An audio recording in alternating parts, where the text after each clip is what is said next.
समझदार लड़की को है जो शीशा तो देखे मगर शीशे में ना पड़े। औरत कोई भी हो रिश्तों में मिलावट पसंद नहीं करती।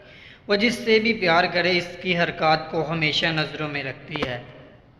लड़ती है, झगड़ती है, अपने होने का एहसास दिलाती है मगर शराकत कभी बर्दाश्त नहीं करती। औरत अपना फ़ैसला खुद नहीं ले सकती। औरत अपने लिए पसंद का माहौल नहीं बना सकती।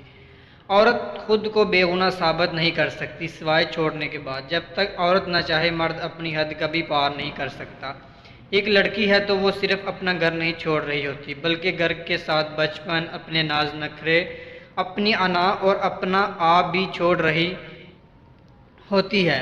औरत चाहे बिल्कुल अनपढ़ हो लेकिन वो मर्द की अपनी तरफ उठती हुई निगाहों को भर लेती है। औरत बर्बाद होना शुरू होती है जब इसके हुस्न की तारीफ एक गैर मर्द कर रहा होता है। औरत और इसके किसी काम में माहिर हो या ना हो लेकिन अंधा एतबार करने में बेहद माहिर होती है। औरत पैदा करती है और शक करती है, बोलना सिखाती है, लेकिन अफसोस हमारी गालियों में इसी का नाम होता है। वो जान पड़ी जहाँ औरत मुस्कुराती है इस आलिशान महल से बेहतर है जहाँ औरत रोती है।